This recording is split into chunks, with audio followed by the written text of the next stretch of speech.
Hundreds of residents in the small Free State town Jagersfontein have been left homeless after a diamond mine dam burst and flooded the area on Sunday. President Cyril Ramaphosa visited the area on Monday and promised to provide support to those affected. Government does move slowly, but what we are going to be able to do here is to bring on board other partners, and indeed the Mining Council has said that they are willing to work with us. So a combination of private sector, NGOs and government working together should be able to produce really good and positive results for the people here. Some residents have been left with just the clothes on their backs, and many are now asking if this disaster could have been prevented.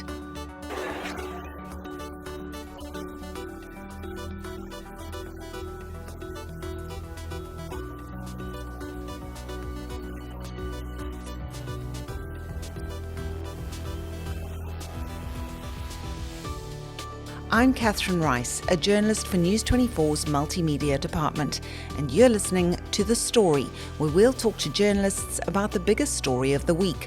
This week, we're talking to News 24's Ivan Pios, who has been on the ground in Jagersfontein, and later we'll talk to News 24's Lisa Steyn. Ivan, thank you for your time. How many people have been affected by this disaster? So, Catherine, when we spoke to the Harib district municipality, they had a meeting with Minister Gwede on Tuesday. So they informed us that at least 300, just under 400 people were displaced, and they were housed at shelters and lodges in Bloemfontein, Trouwensburg and surrounds. For now, the numbers that we have is, I also went through the latest stats now. It's one person who died, a 70-year-old man. They are still looking for a 50-year-old woman. We also were informed that 74 patients were admitted to Diamond Hospital in Jagersfontein for observations, and they were discharged. So 2 people, including a pregnant woman, were still in hospital.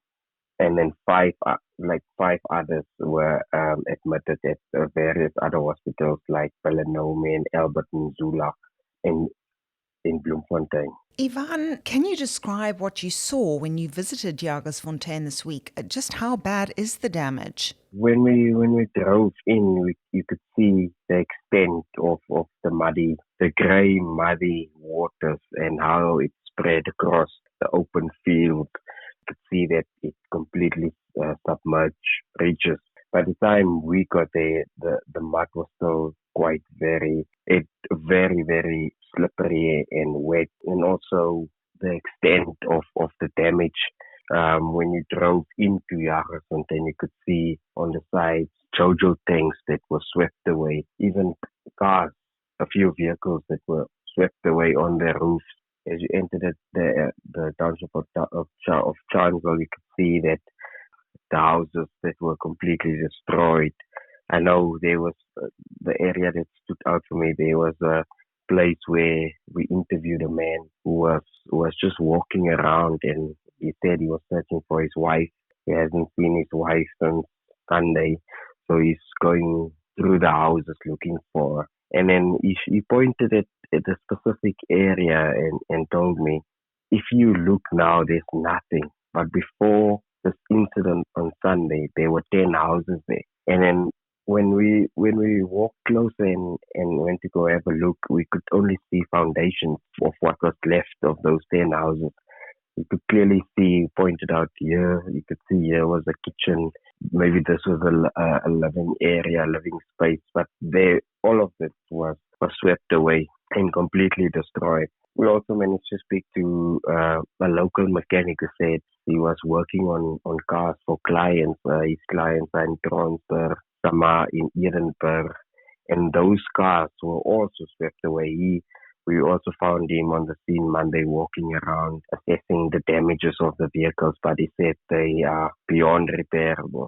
And he said his biggest fear was then phoning these clients and informing them that your car is beyond repairable. It's a complete write-off. We also found the FPCA on the ground, and I managed to speak to one of the inspectors who had just rescued a cat, and he was busy trying to clean the cat, but the cat was covered in mud. And he told us that more than 500 animals were rescued, and a lot of them had to be euthanized because of the extent of the sludge and the waters in their lungs. So yeah, and also farmers. We spoke to a farmer who said some of his cattle, the cattle that were supposed to go on auction next week, that's completely wiped out. As they were rescuing cattle on the ground, they took them in like your sheep. They took them into their house and washed them off with hot water in their bathtubs, and covered them in blankets and fed them, because they said a lot of the cattle were disorientated. And what stood out for me was when we went to a different section of the township, we saw or spoke to a pastor, and he said early Sunday morning when the waters came flooding towards their houses, he went out, he alerted his kids and told them just to run for their lives. And then he went door by door, throwing stones onto the roofs of his neighbors to alert them to run for safety. And he said he got into his truck and reversed it out of his yard. And then as he looked back, he just saw his beloved car, the Audi A4, just being swept away by the floods. And then his heart broke and realized that this is what we are losing now, our prized possessions and our valuables. Everything is just being swept away. Ivan, what kind of aid is being provided to residents, particularly when it comes to housing, and who is coming to their rescue, if anybody? We know that the Red Cross and Meals on Wheels, and also your Gift of the Givers, they were on the ground delivering basic essentials, including mattresses. I know the Red Cross delivered food parcels and mattresses. They also delivered 250 more mattresses that is soon to be delivered. Your Gift of the Givers has been on the ground since the beginning, making sure that they trucks loads of bottled water, blankets, mattresses, clothing, food for cooking, hygiene items, your sanitary towels and diapers. So we've seen a lot of their trucks moving between the areas and providing basic needs for the affected residents. And we also found out that we went to go see some of the affected or displaced residents. They were being housed at Sandstone Sleeper Estate, just about a few kilometers outside Bloemfontein. It was quite shocking to see how many small children there were. And it just shows you the devastation of this incident and how it has affected a lot of these residents. And we spoke to one guy who was barefoot and basically told us, this is all I have. I don't have my ID, no food, no clothes, no valuables left. And that's all he had on. And he said basically that's all he has now. So they're really hoping for government to provide the basic needs for them. Ivan, are residents angry? I mean, do they feel this could have been prevented? We spoke to the mayor of Kopanong local municipality. And then the interesting part about his interview was a year ago in February 2021, he warned that should this dam wall collapse, it will wipe out families and ruin lives. And he's been very vocal about campaigning in the townships and in Jagersfontein, campaigning and calling for the mining company to do something about this tailing dam. And look, we're sitting with that situation now where this has become a reality, where the dam wall has collapsed and it has ruined lives. And he has warned about this, and he said spoken to the community, and they are very, very angry and upset about this, and saying that they have been complaining and nothing has been done about this. Very, very tragic consequences there. Thank you so much for your time. That was Ivan Pius, News 24 reporter. We're now joined by News 24 journalist Lisa Steyn. Lisa, thank you for your time. Can you tell us about Jagersfontein Developments, the mining company at the center of this tragedy? Who are the owners and how long have they owned the mine for? So Jagersfontein is actually one of the oldest diamond mines in South Africa. And it was mined for over 100 years until De Beers closed it in the early 1970s.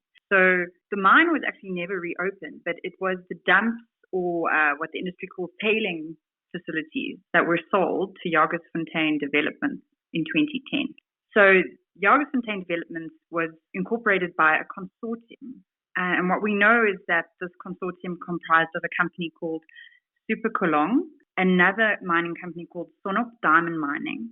And we also know that Johan Rupert's Rennet also held a stake. It does get a bit complicated, though, because we don't know how those shareholdings have shifted over time exactly. We do know that Rennet sold its interest out just months ago to a global diamond cutting polishing company for about 20 million euros. That company is called Stargem.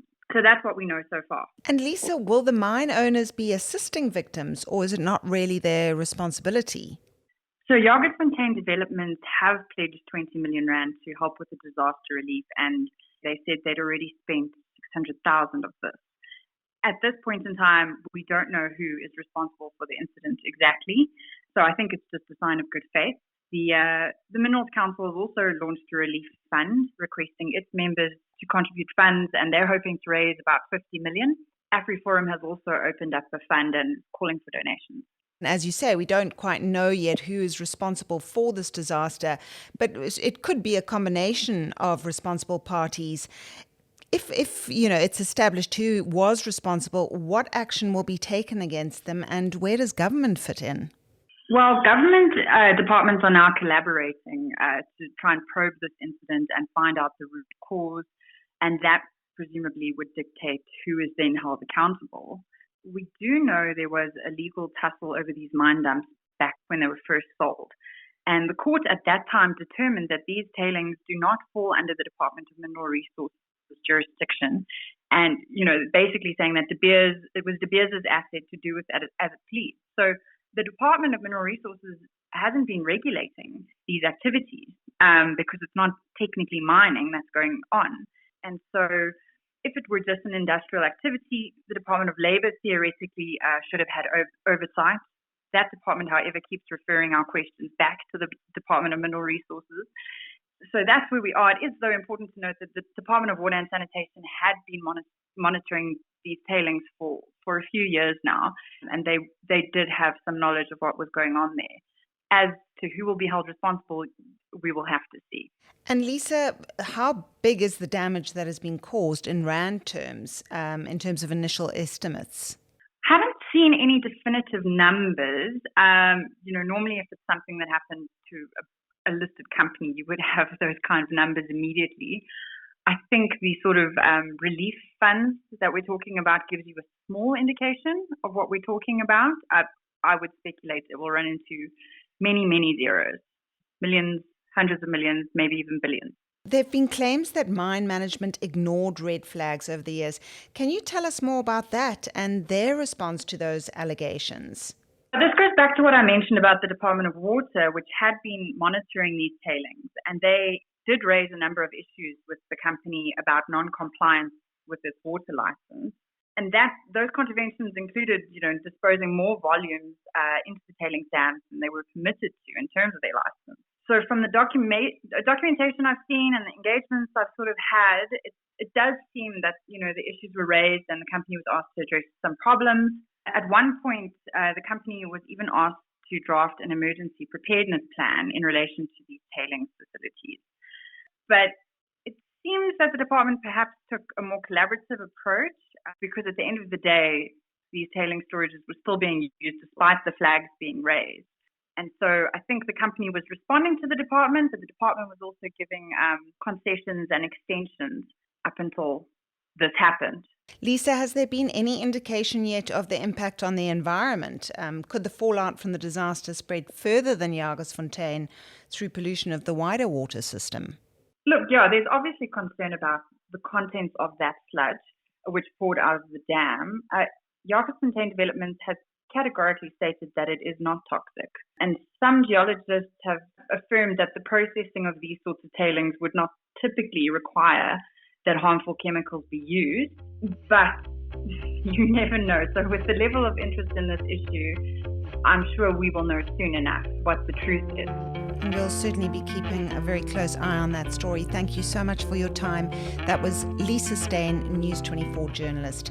That's all we have time for this week. I'm Catherine Rice. Join us again next week for The Story.